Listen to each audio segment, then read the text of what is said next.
Jadi kita punya pertanyaan, itu 87% anak muda dari Sabang sampai Merauke tahu istilah perubahan iklim. Dan kita tanya apa maksudnya, bisa menjawab. Meskipun tingkat pendidikan mereka ada yang rendah.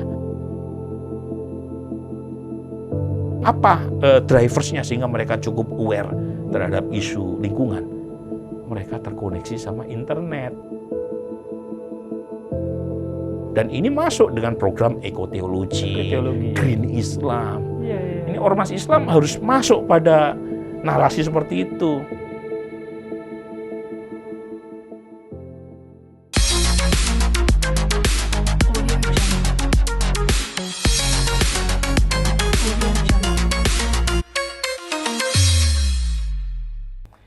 Assalamualaikum warahmatullahi wabarakatuh, sahabat Next Class Podcast, bertemu lagi dengan saya. Kali ini kita akan berdiskusi dengan profesor politik, seorang profesor yang subur dalam menulis gitu. Bahkan beliau sudah menulis sebelum mahasiswa. Tulisannya sudah tersebar di media. Profesor Burhanuddin Muhtadi. Selamat datang, Prof. Makasih undangannya, Mas Husnil. Makasih. Sehat-sehat, Prof. Alhamdulillah. Alhamdulillah. Tetap produktif. Betul. Jadi baru saja kebetulan saya merayakan ulang tahun ke-48. Oh, selamat ulang tahun. Dan dirayakan dalam momentum yang unik. Apa itu? Jadi saya diundang sebagai penguji eksternal oleh program Pascasarjana Ilmu Politik UI. Dan dalam sidang disertasi itu ketua sidangnya Ibu Rianti itu mengucapkan selamat ulang tahun kepada saya. Oh, jadi jarang kan? Jarang. Ulang tahun dirayakan dalam suasana menyidang mahasiswa doktoral.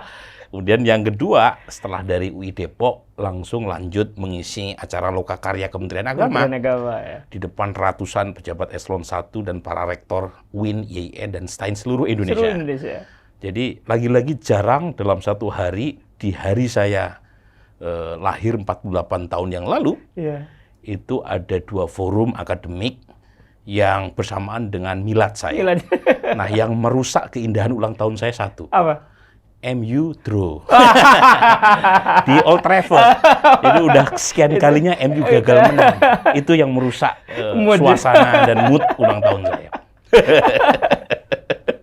Aduh. Tapi semoga terus keberkahan Amin. Lewat tulisan dan sebagainya. Tampaknya masih ada satu tulisan yang akan menunggu terbit ya, yang Islam Jawa. Oh ya, yaitu satu tulisan yang sedang kita persiapkan untuk Jurnal Indonesia terbitan Cornell. Ya. Satu tulisan dengan didasarkan pada metode yang sangat ambisius ya. Jadi kita melakukan survei besar di 2 pusatnya Jawa Tengah dan Jawa Timur dengan sampel hampir 21.000. Wow. Ya. Kemudian dikombinasikan dengan observasi mendalam 4 orang penulisnya. Jadi ini kerja kolaboratif antara saya, Profesor Greg Vili, Profesor Ed Aspinall, dan Sally White. Jadi keempat-empatnya melakukan observasi berkaitan dengan apa yang kita sebut dampak terhadap praktek santri dan priayi dan abangan. Ya. Jadi politik aliran itu, Mas Husnil tahu, itu kan sudah menjadi semacam tanda kutip teori klasik ya, untuk menjelaskan konsep Islam di Indonesia yang tidak bisa dipisahkan dari praktek keberagaman orang Jawa. Nah, yang menarik dari temuan kita adalah, jadi kita menemukan bukti yang meyakinkan bahwa santrinisasi yang begitu kuat, terutama di tahun 80-an hingga tahun 90-an, itu memang membuat orang Jawa itu memproyeksikan, mendeskripsikan dirinya sebagai santri, tapi praktek mistisismenya tetap ada. Tetap ada. Gitu ya? Jadi ini menarik buat saya, karena kalau kita mengikuti konsep politik aliran ala Clifford Geertz, itu clear di situ semakin santri, semakin menjauhi praktek mistisisme. Putihan ya. Ya, kan abangan itu kan warnanya merah. Sementara santri disebut putihan. Nah, kalau kita baca Religion of Java-nya Clifford Geertz, itu kan kira-kira semakin santri, maka dia meninggalkan praktek-praktek yang dianggap bertentangan dengan agama. Ya.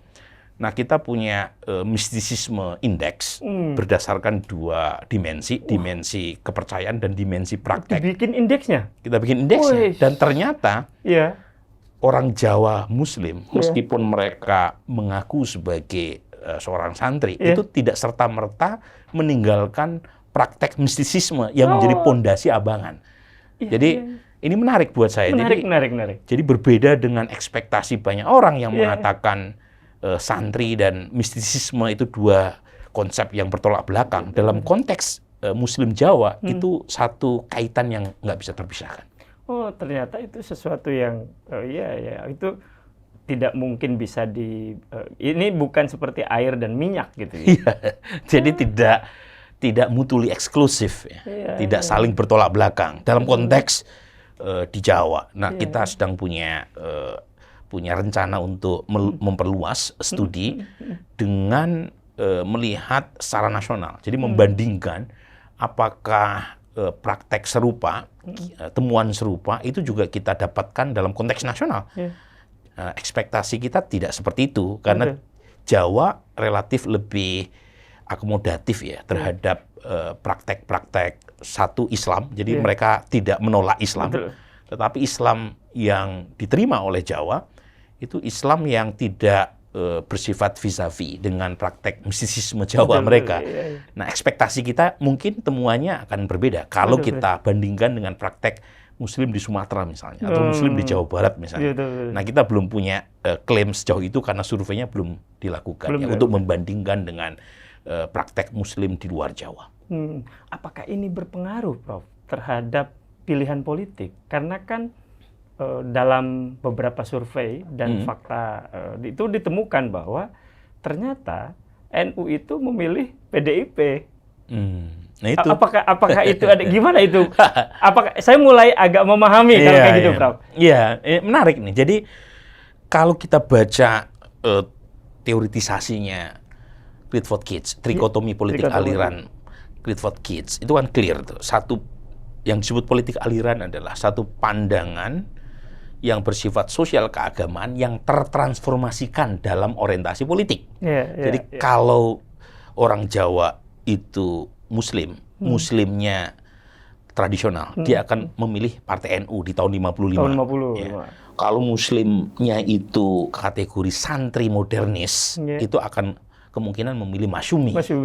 Atau Parmusi. Nah, atau Parmusi. Intinya adalah clear politik aliran yang punya implikasi terhadap preferensi politik. Nah, temuan kami itu menunjukkan tidak terlalu clear. Jadi meskipun misalnya kita bikin klasifikasi berdasarkan skor ada 2 indeks mistisisme tadi, belief sama practice. Kemudian kita bikin skor semakin pro terhadap mistisisme Islam, kita sebut sebagai strong orthodox. Semakin anti terhadap semakin pro terhadap mistisisme Islam kita sebut sebagai strong pluralis, semakin anti terhadap mistisisme Islam kita sebut sebagai strong orthodox. Jadi bentuknya range, kemudian kita prosentasekan. Itu ternyata mereka yang masuk kategori strong orthodox sekalipun itu preferensi pilihannya tidak serta-merta ke partai Islam. Nah ini maksudnya. Jadi kalau mereka anti terhadap misis Jawa sekalipun, itu tidak serta-merta ke partai Islam. Sementara sebagian besar orang Jawa, Muslim, itu relatif tidak menolak mistisisme Jawa. Dan itu yang menjelaskan kenapa banyak santri, memang terutama adalah NU yang pilihannya ke PDIP, ke Gerindra, ke Demokrat. Dan masih banyak warga NU yang belum memilih PKB. Gitu. Nah ini, jadi hipotesis Mas Susnil tepat, meskipun belum membaca artikel kami, karena belum terbit. Karena belum terbit. Karena membayangkan, Prof, di satu sisi, ini kan menjadi tantangan besar bagi organisasi-organisasi besar, seperti NU, Muhammadiyah, dan sebagainya, begitu ya. Nah, tapi kabarnya ada satu tulisan jurnal yang itu membuat Prof banyak dikomplain oleh salah satu aktivis punggawa organisasi besar itu, judulnya itu lumayan menohok soalnya. Jadi temuan apa yang penting dalam tulisan itu, Prof? Iya, saya menulis beberapa artikel yang berkaitan dengan politik Islam yang kebetulan sesuai dengan latar belakang saya, karena S1 saya dari kampus Ciputat. Jadi meskipun S2, S3 saya by training tentang political science, tetapi saya nggak bisa meninggalkan tafsir hadis. Jadi meskipun saya disebut sudah hijrah dari tafsir hadis ke tafsir politik, tetapi tidak bisa hijrah sepenuhnya. Jadi harus tetap melihat gitu ya tafsir hadis saya, dan karenanya saya masih sering melakukan riset berkaitan dengan topik ormas keagamaan, termasuk juga tentang praktek politik Islam. Nah, satu artikel yang dimuat oleh jurnal cukup bergengsi ya, Contemporary Southeast Asia, jurnal Q1, itu cukup menyita kontroversi yang sangat luas. Ya, mungkin karena judulnya terlalu strong ya. Saya kasih judul The Myth of Pluralism. Jadi mitos pluralisme. Yang waktu itu sebenarnya kolaborator saya, co-author saya, Markus Michener, sudah mengingatkan saya keberatan atau tidak dengan judul yang terlalu provokatif semacam itu. Dan saya mengatakan tidak. Kenapa? Karena berbasis temuan empirik. Betul. Ada datanya. Ada datanya. Faktanya buktian. Jadi kita menemukan ormas NU ya, yang selama ini cukup kencang menyuarakan pluralisme, tasamuh, tawazun, ya.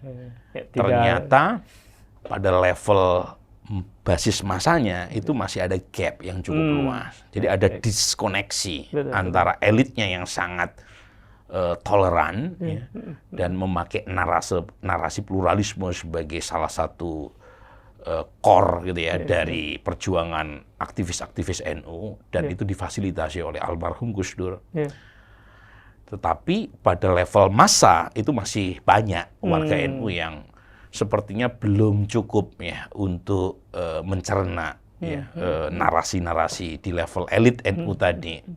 Dan itu yang menjelaskan tingkat intoleransi warga NU tidak berbeda dengan warga umat Islam yang lain. Sebenarnya gitu ya. Dan itu temuannya.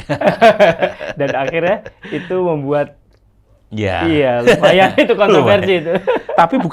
Tapi ada juga artikel saya yang lain yang memantik kontroversi, tapi untuk ormas yang sebelah. Ternyata gitu ya. Jadi memang data itu kalau kita pelajari ya, itu saya sebut dengan bitter truth. Ya.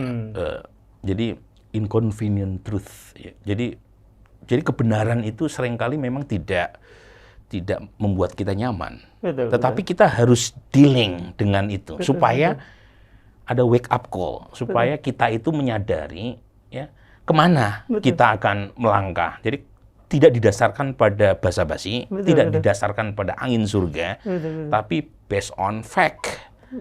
Jadi artikel saya yang sebelah tentang Hizbut Tahrir ya, dimuat oleh Asian Journal of Social Science, itu memantik keresahan warga sebelah. Tapi intinya saya pengen kita umat Islam di Indonesia itu tidak alergi terhadap data. Kemarin saya mempresentasikan satu materi di depan ratusan peserta Rakernas Lokakarya Kementerian Agama. Bahkan Pak Menteri Agama sendiri yang memberi saya tempat untuk menyajikan data berkaitan dengan tren global yang kurang kondusif terhadap agama. Jadi saya kasih judul yang menohok. Judulnya? Iman di ujung zaman. Titik dua.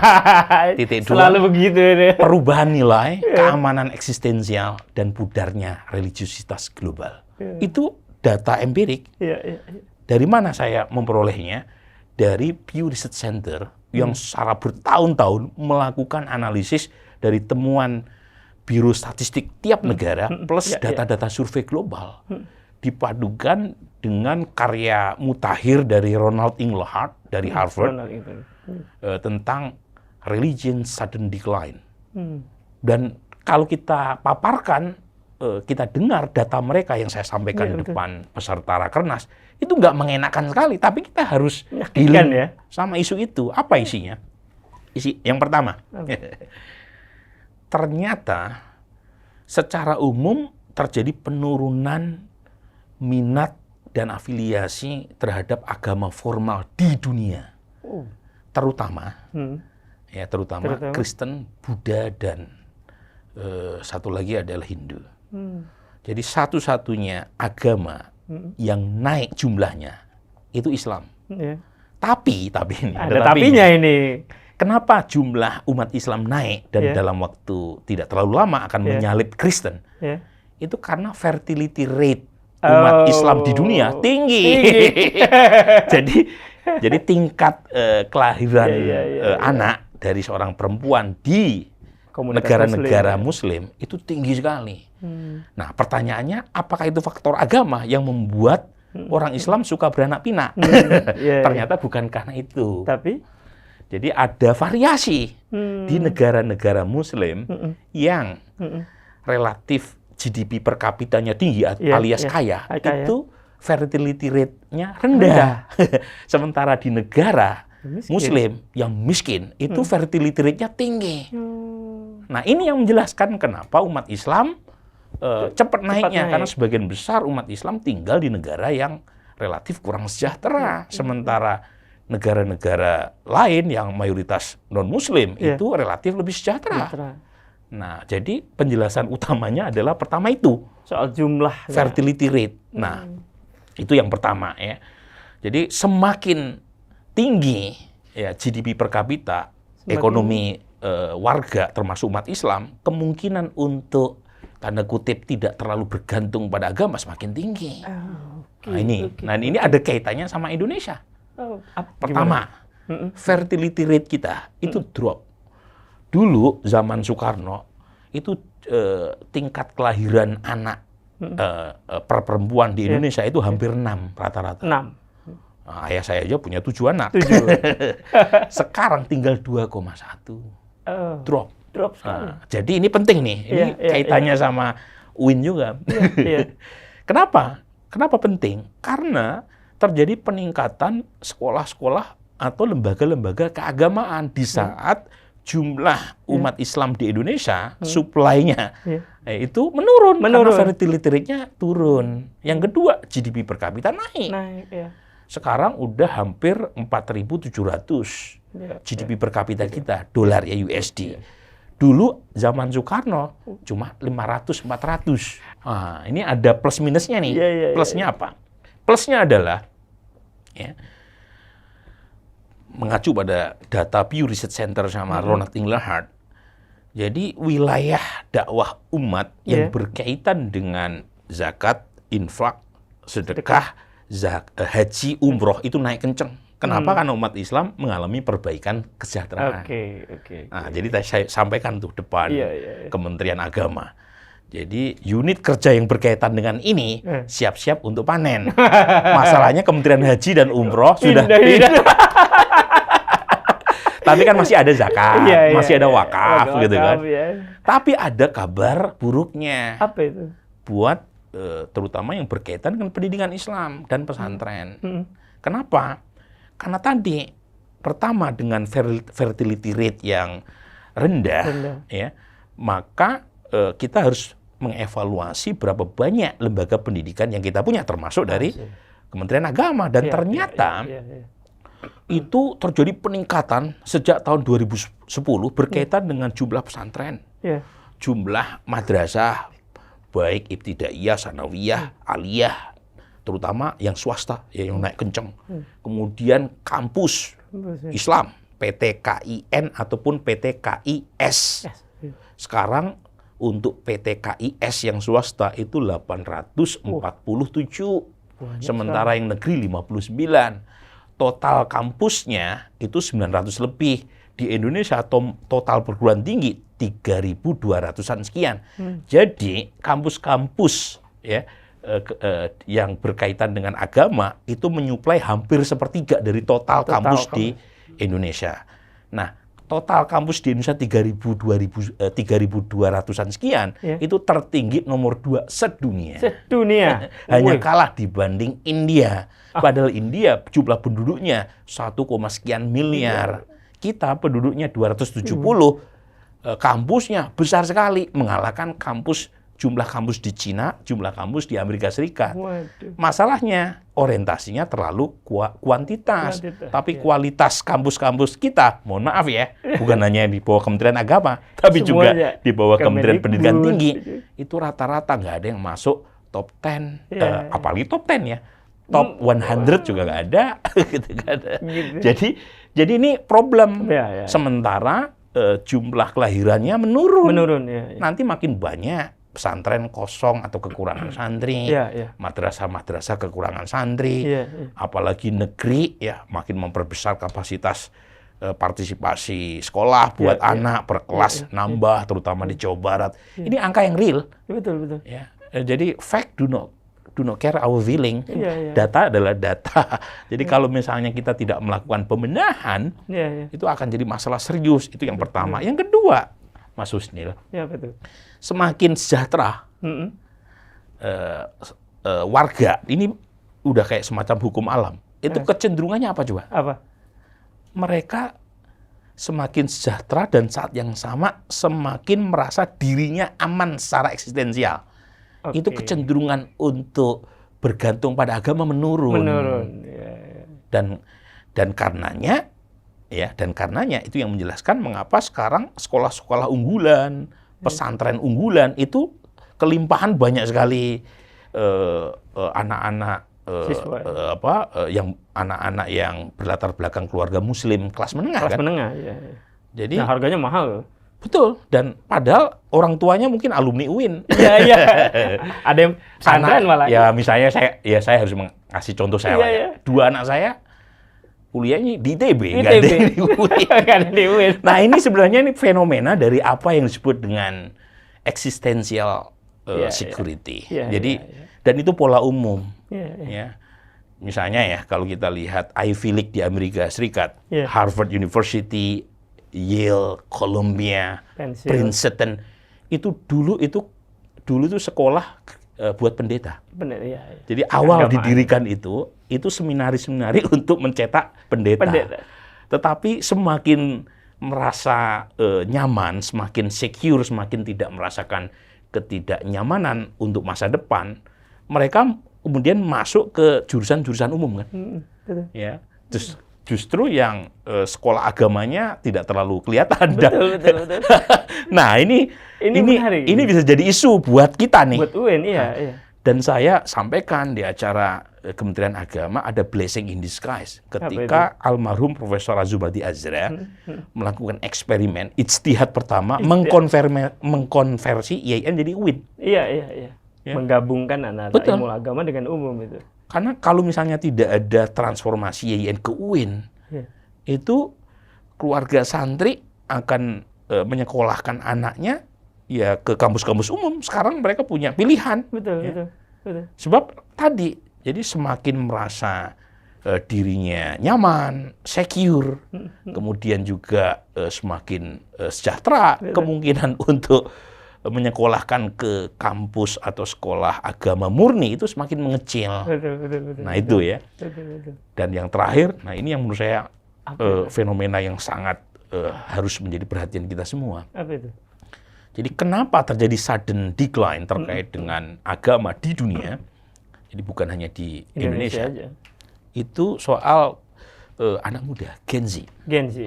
Jadi Inglehat itu menemukan pola yang menarik, yang kira-kira dari semua data itu dia cari patternnya adalah semakin muda, itu semakin kurang terikat pada otoritas agama. Oke.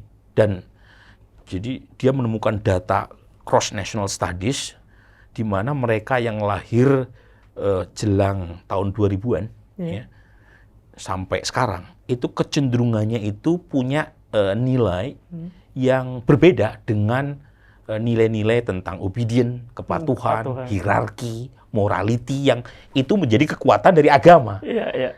Nilainya itu berubah ke self expression. Jadi lebih berkaitan dengan diri.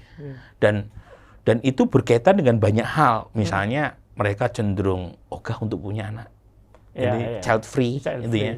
kemudian mereka merasa nyaman dengan sekarang, sehingga punya pandangan nilai yang tidak berbatas pada primordial. Gitu ya. Jadi banyak dijelaskan di situ, yang kira-kira singkatnya membuat anak muda kita ini dari sisi yang positif, itu pergaulannya lebih luas. Dan itu ketemu dengan studi saya. Jadi kita melakukan studi tentang anak muda. Ternyata anak muda kita itu berbeda dengan generasi saya atau yang lebih tua. Itu aktifnya itu kebanyakan di organisasi olahraga dan seni. Atau fandom yang berkaitan dengan K-pop gitu. Jadi anak muda Gen Z maupun generasi Alpha yang aktif di organisasi keagamaan itu rendah.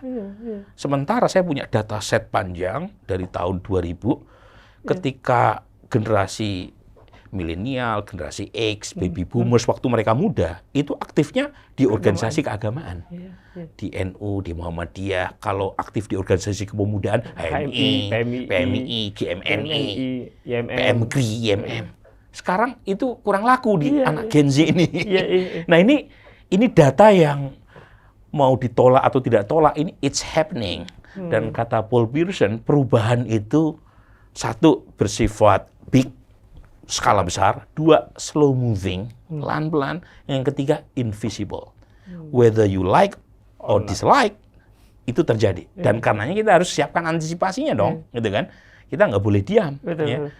Nah, ternyata mengapa Gen Z ini lebih tertarik untuk ke organisasi-organisasi semacam tadi, olahraga, itu karena mereka punya nilai baru tadi yang mencoba tidak terperangkap dalam jeratan primordial. Karena kalau masuk di organisasi atau paguyuban yang sifatnya lintas membership seperti itu kan nggak ada sekat agamamu apa, sukumu apa kan? Dan impact-nya apa? Impact-nya anak muda di temuan studi saya itu lebih toleran. Oh justru langsung dipertemukan dengan yang berbeda. Nah, itu poinnya. Nah, dan kalau kita baca literatur tentang social capital, Robert Putnam, kan dia punya teori yang sangat kuat. Satu yang disebut dengan istilah bridging social capital, yang kedua bonding social capital. Nah, bridging social capital itu apa? Itu organisasi-organisasi, baik formal atau informal, yang memfasilitasi anggotanya untuk berinteraksi lintas agama, lintas suku. Nah, kalau mereka aktifnya di organisasi olahraga, pedal, biker, dan seterusnya, itu kan tidak dilihat dari agamamu apa. Dan itu yang menjelaskan kenapa mereka lebih toleran. Sementara generasi saya atau yang lebih tua, itu umumnya aktifnya di organisasi yang anggotanya itu sama, yang homogen. Itu yang disebut dengan istilah bonding social capital. Dia memperkuat clue relasi antar anggota, tetapi menjadi agak lebih cepat, terutama ketika berinteraksi sama yang lian. Nah ini sisi positifnya. Tapi sisi negatifnya adalah kalau kita tidak bisa melakukan proses adaptasi kepada Gen Z ini, ketinggalan kita. Khutbah sudah berubah, podium dakwah sudah berubah. Jadi NU, Muhammadiyah, ya itu jangan sibuk soal tambang. Tarik tambang mulu ini. Tarik tambang nanti bulan Agustus ya. Sekarang nih tantangannya clear di depan mata. Di depan mata. Dan itu sudah kelihatan. Jadi saya kalau datang ke kampus itu minat mahasiswa WIN terhadap organisasi ekstra universiter, terhadap kelompok studi udah berkurang. Apakah kita menangisi keadaan? Jangan dong. Ya, kita harus melakukan proses adjustment. Salah satu adjustment yang kita lakukan adalah NU dan Muhammadiyah harus punya literasi sosial media. Jadi mereka dakwahnya jangan hanya di podium masjid saja. Podium masjidnya harus dinaikkan ke podium dunia maya. Engagementnya harus dinaikkan. Kemudian saat yang bersamaan mereka juga pakai narasi konten dakwah yang jangan itu saja. Betul. Tapi angkatlah narasi yang sesuai dengan nilai yang dianut oleh anak muda, terutama yang berkaitan dengan nilai-nilai toleransi, nilai-nilai tentang lingkungan hidup. Wah, ini menarik ini. Ekoteologi. Sekarang kan itu dia tuh. Menjadi kebutuhan setelah Sumatera itu sesuatu yang... Dan ternyata itu resonansinya kuat di anak muda. Jadi karena mereka merasa mereka yang nanti akan mewarisi. Betul. Kalau misalnya orang tua ini yang harusnya hanya meminjam bumi, tetapi yang dipakai justru mengeksploitasi, apa dong yang kita wariskan buat mereka? Jadi kita punya pertanyaan, itu 87% anak muda dari Sabang sampai Merauke tahu istilah perubahan iklim. Dan kita tanya apa maksudnya, bisa menjawab. Meskipun tingkat pendidikan mereka ada yang rendah. Nah, apa driversnya sehingga mereka cukup aware terhadap isu lingkungan? Mereka terkoneksi sama internet. Jadi meskipun tinggal di pelosok, asalkan terkoneksi dengan YouTube, mereka langsung alarmingnya bunyi berkaitan dengan isu lingkungan hidup. Dan ini masuk dengan program ekoteologi, Green Islam. Ini ormas Islam harus masuk pada narasi seperti itu. Menjauhi tambang gitu. Jangan ngomong soal tambang terus gitu kan. Nanti bikin generasi muda makin muak gitu sama ormas Islam. Ini saran saya. Kalau bikin misalnya dakwah, selingi misalnya dengan lomba padel, gitu kan. Sekarang sudah mulai banyak. Bagus tuh. Jadi sekarang itu, Prof, setelah padel, setelah olahraga, itu mereka ceramah. Ada kultum. Bikin kultum. Iya, jadi ada misalnya lari gitu kan. Waktu ada istirahat, kemudian diselingi dengan kultum. Apalah di kuis tentang agama gitu. Kalau nggak kayak begitu, ketinggalan kita. Jadi ini yang saya sampaikan ke semua pihak, bukan dalam menyiratkan pesimisme, bukan ya. Tapi justru supaya mereka itu mengantisipasi tren global ini. Kalau kita nggak antisipasi, seperti kejadian di Eropa dan Amerika Utara, Kristen ditinggalkan oleh umatnya sendiri. Jadi banyak sekali gereja-gereja kosong. Dan akhirnya dibeli sama masjid. Misalnya Muhammadiyah kan kemarin beli tuh beberapa bekas gereja di Spanyol, di Australia gitu. Tapi kita harus adaptif ya dengan ini. Sebab kalau tidak, saya khawatir Islam kurang relevan nanti dengan perkembangan zaman gitu. Dan itu kan sesuatu yang sangat real di depan mata kita itu, Prof. Real. Nah, tapi menarik, Prof. Perbincangan kita dari awal dan sebagainya. Kalau saya melihat sejarah secara intelektual, ya genealogi intelektual yang terjadi, Prof. Burhan itu adalah kelanjutan dari pembaruan pemikiran yang dicetuskan oleh Cak Nur, ya kan? Sehingga kemudian melahirkan. Prof. tadi kan bicara soal data, big data dan sebagainya. Itu sesuatu yang mungkin bisa jadi tidak pernah terbayangkan bahkan oleh Cak Nur gitu kan. Nah, bagaimana kemudian Prof bisa begitu sangat lihai menjelaskan ini, Prof? Iya, jadi pertama karena kita latar belakangnya dari pesantren, saya dari Manpeka Surakarta, ya menjelaskan dengan kaidah usul fiqh. Al-muhafadhah 'alal qadimi sholeh wal ahdu bil jadidil aslah.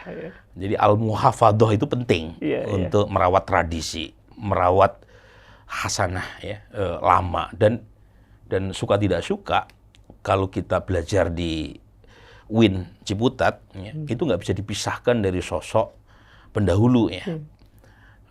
Para intelektual generasi awal ya, orang seperti Cak Nur dan Profesor Harun Nasution. Itu dua orang yang meletakkan pondasi intelektual di kampus UIN Ciputat. Sebelumnya banyak pihak yang mengkritik kampus Ciputat seperti lembaga pengajian. Tapi dua sosok ini itu yang memberi semacam basis pondasi epistemologis ya, tentang keilmuan keislaman. Dan tentu saja keduanya punya fokus yang berbeda dengan yang sekarang. Tapi kan ada genealogi di situ, ada genealogi intelektual. Ya, Cak Nur dengan genealogi filsafat Islamnya, ya, belajar di Chicago. Ya, saya kebetulan sudah masuk ke ruangan beliau di Chicago sana. Jadi punya kesempatan ketika ada acara di sana masuk ke ruangan yang dulu dipakai sama supervisornya Cak Nur, Profesor Fazlur Rahman. Jadi belajar tentang Ibnu Taimiyah. Ya, kemudian Profesor Harun concernnya soal teologi. Ya. Tapi dua-duanya sama. Dua-duanya itu punya concern bahwa Islam harus didekati dengan pendekatan yang beyond dari normative approach. Ya. Sebab kalau pendekatannya hanya sekadar normatif saja, itu nggak mampu kita untuk menjelaskan dinamika Islam di Indonesia yang sedemikian luar biasa. Betul. Nah, itu yang kemudian dilengkapi orang seperti Fahri Ali di generasi berikutnya ya. Azumati Azra, Bahtiar Effendi, Komarudin Hidayat dengan pendekatan yang less normatif, ya, tetapi basisnya kualitatif. Masih kualitatif. Karena zaman Orde Baru, jadi susah juga untuk melakukan riset bisa empirik. Karena kalau kita nanya secara empirik, pada masa itu bisa ditangkap sama Orde Baru kan? Babinsa itu. Jadi pendekatan mereka lebih interpretatif, berbasis secara ekonomi, kemudian juga sosiologi, ilmu politik, tetapi belum empirical. Belum empirical, ya betul. Nah, pertama kali generasi Ciputat ya menerapkan pendekatan yang lebih empirik, yang lebih kuantitatif, itu adalah Profesor Saiful Mujani. Betul. Itu persis di ujung pemerintahan Soeharto ya, dan masuk ke era reformasi. Ya, Profesor Saiful yang pertama kali melakukan riset secara ambisius gitu ya. Betul.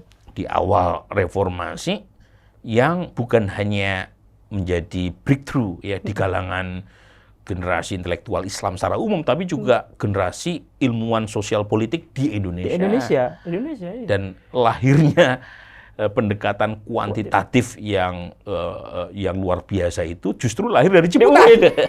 Ya, buku beliau yang Muslim Demokrat itu. Muslim Demokrat. Itu kan berdasarkan data yang itu mulai riset dari tahun kapan sampai tahun dari kapan? Tahun 99 sampai tahun 2002 ya. Jadi dari dana besar National Science Foundation dan Ford Foundation. Jadi luar biasa gebrakan beliau, dan itu membawa berkah ke saya. Nah, karena saya menemani Mas Saiful ya sebagai asisten beliau ya di tahun 99. Dan dari situ saya belajar satu pendekatan baru kuantitatif.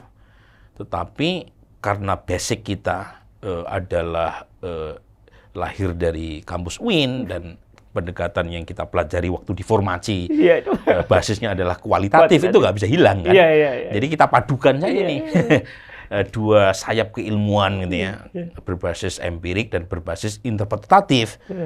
Dan itu yang saya nikmati sekarang, Mas Husnil. Jadi saya kira lembaga saya, Indikator Politik Indonesia, di antara lembaga yang paling banyak mendapatkan kepercayaan dari lembaga-lembaga internasional seperti UNDP, kemudian USAID, AUSAID, JICA, termasuk juga kampus-kampus top dunia kalau melakukan riset di Indonesia, itu datangnya ke Indikator. Soalnya ke situ ya. Harvard, Yale, Princeton, NUS, ANU, Oxford, kita sedang melakukan riset tentang perubahan iklim bersama Oxford. Termasuk juga kampus-kampus di Cina. Gitu. Karena ya suka tidak suka, ya alumni UIN Ciputat yang mempelopori lahirnya tradisi kuantitatif ya dalam melihat dinamika politik, sosial, dan budaya warga Indonesia gitu. Dan itu yang membuat saya punya kesempatan untuk diundang ya oleh kampus-kampus top, oleh Cornell, oleh Yale, oleh NUS. Dan 4 tahun terakhir saya sebagai peneliti di ISIAS, Yusuf Ishak, Singapura gitu ya. Jadi lagi-lagi ini satu keberlanjutan, Mas Husni, yang nggak bisa dipotong. Betul. Ya. Sampai sekarang saya merasa hafalan tafsir dan hadis saya masih banyak. Supaya orang tidak meragukan bahwa saya alumni tafsir hadis.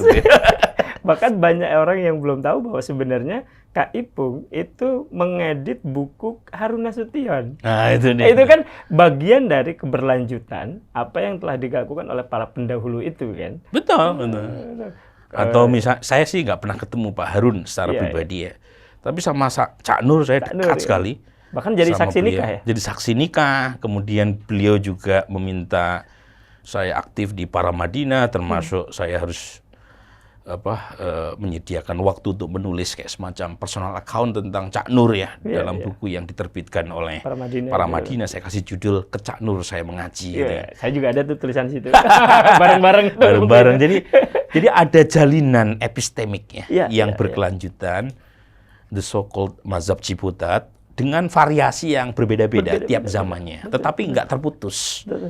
Dan itu yang saya harapkan dilanjutkan oleh generasi berikutnya. Nah, jadi tidak terputus di tengah jalan, tapi berlanjut menjadi semacam amal jariah. Amal jariah. Gitu kan. Karena apa yang Prof lakukan sekarang itu menjadi sesuatu yang kalau boleh dibilang ya, menjadi keunikan Universitas Islam Negeri. Kan kalau sekarang bicara misalnya soal politik Islam, ya kan Prof sudah hafal di luar kepala soal politik Islamnya, apalagi dengan datanya gitu kan. Bahkan kabarnya ada salah satu profesor dari Universitas Negeri di Indonesia salah mengartikan bahwa jenengan lulusan situ gitu. Big name ya. Big name. Penulis buku yang menjadi rujukan di kalangan para sarjana tentang ilmu politik di Indonesia. Suatu saat nelpon saya. Mengajak saya reuni alumni ilmu politik UI. Saya sampaikan ke beliau, mohon maaf Prof, saya alumni UI Negeri. Islam Negeri. Iya, tapi ya memang saya pernah sampaikan ya, seringkali menjadi mahasiswa UIN itu kerja kerasnya harus berkali-kali lipat ketimbang menjadi mahasiswa UI atau ITB atau UGM ya.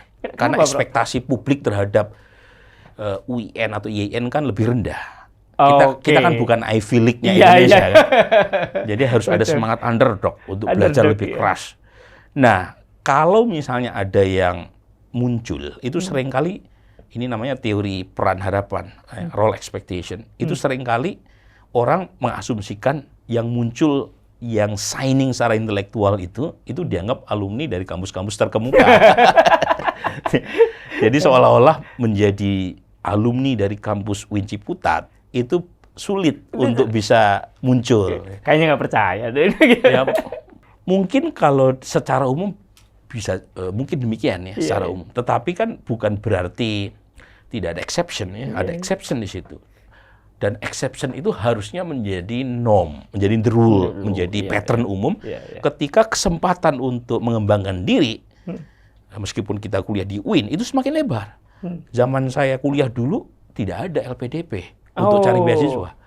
Jadi kita harus bertarung dengan alumni kampus-kampus besar untuk mendapatkan beasiswa yang terbatas yang disediakan oleh negara luar kan. Saya ingat tuh, Prof Burhan waktu itu mau ke NU aja berkali-kali ya. Itu dia. Jadi saya harus ujian Inggris, bahasa Inggris berkali-kali. saya pernah meminta Prof Burhan untuk menjadi pembicara di salah satu acara di kampus. Dia bilang, aku ngomong TOEFL dulu ini. Iya, zaman itu kursus TOEFL dan kursus IELTS. Mahal sekali waktu itu. Mahal dan harus menyediakan dari kantong sendiri. Kalau sekarang kan belajar IELTS atau TOEFL lebih mudah. Jadi ada YouTube, ya. Kemudian juga ini yang paling penting, penyedia jasa untuk kita bisa kuliah di luar negeri itu makin banyak, termasuk dari pemerintah kita sendiri. Dan skemanya macam-macam, bukan hanya LPDP. Jadi Kementerian Agama pun menyediakan paket beasiswa yang luar biasa banyak. Dan saya sering kali diminta untuk menjadi kayak semacam penguji ya, calon penerima kayak semacam scholarship recipient atau scholarship awardees. Itu kesulitannya apa coba? Jadi uangnya ada untuk nyekolahin orang-orang kita ke kampus terbaik di dunia. Tetapi yang memenuhi syarat nggak banyak. Jadi kuotanya nggak pernah habis. Jadi problemnya itu problem soal input ya? Itu dia. Jadi inputnya itu ada tentu saja, tapi tidak sebanyak alokasi yang kita sediakan. Dan seringkali misalnya program 5.000 doktor yang kepake nggak sampai seluruhnya. Dan akhirnya ada beberapa cara yang dipakai oleh teman-teman Kementerian Agama, misalnya kerjasama dengan kampus di luar. Tetapi mereka memberikan kayak kursus di luar negeri sebelum kuliah secara formal di S2 atau S3-nya. Tapi kan kampus yang mau seperti itu kan nggak banyak. Dan umumnya juga kampus yang ratingnya nggak sekuat misalnya kampus-kampus top Oxbridge di Inggris atau top 8-nya di Australia atau Ivy League-nya di Amerika. Kampus-kampus hebat umumnya mau terima jadi. Iya, betul. Sementara ya kampus-kampus luar negeri, kalau asal luar negeri juga banyak kan? Iya. Tapi kan kita maunya di kampus yang terbaik. Betul. Nah itu masalahnya. Jadi sekarang sebenarnya tinggal ke mahasiswa UIN ya, mau nggak menggunakan kesempatan ini? Karena kesempatan makin banyak untuk menjadi sukses itu saya kira makin terbuka. Kita nggak bisa menyalahkan kalau lahir dari keluarga miskin. Kita nggak bisa menyalahkan kalau lahir dari keluarga dengan tingkat pendidikan rendah. Tapi kalau sampai tua kita masih miskin dan masih bodoh, itu yang salah kita. Karena kesempatannya sudah sangat ya. Oke, saya kira menarik sekali kalau diobrolin semua tentang bukunya, tentang riset dan sebagainya. Kita butuh berjam-jam untuk diskusi dengan Prof. Burhan. Apalagi, jadi Prof. Burhan, yang menarik dari Prof. Burhan adalah selalu ada ungkapan-ungkapan yang romantik. Kayak tadi itu, iman di ujung zaman.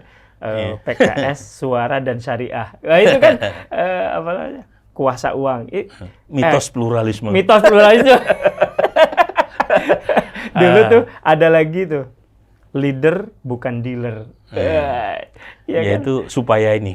supaya panci. Sebab ide semenarik apapun, kalau tidak memberi provokasi awal, orang tidak membaca secara keseluruhan ya ide kita. Jadi harapan saya judul atau istilah yang menarik tadi, yang eye-catching tadi, itu tidak menutup dari substansi apa yang saya tulis, apa yang saya bicarakan. Karena substansi lebih penting. Betul. Supaya kita tadi, ini ada arus global yang kurang kondusif buat agama, kita tentu tidak bisa menantang arus. Karena kalau menantang arus biasanya tenggelam. Tapi juga jangan ikut arus. Kita harus riding the wave. Nah, itu yang kita perlukan supaya keilmuan kita selalu relevan dan khususnya ormas agama itu tidak ketinggalan zaman. Saya kira pesan penting dari Prof. Burhan untuk kita semua. Dan kemungkinan pesan-pesan itu bukan cuma saat ini, tetapi mungkin akan terus berlanjut sampai sekarang. Prof, insya Allah kita dipertemukan di lain waktu dengan riset-riset terbaru. Sehat dan produktif terus, Prof. Burhan. Makasih undangannya, Mas Husnil. Makasih, sahabat Next Class Podcast. Demikian obrolan kita dengan Prof. Burhanuddin Muhtadi. Insya Allah kita akan bertemu lagi dengan guru besar lain, intelektual muslim lain yang berasal dari lingkungan Universitas Islam Negeri Syarif Hidayatullah. Acara ini ditaja oleh LP2M UIN Syarif Hidayatullah Jakarta.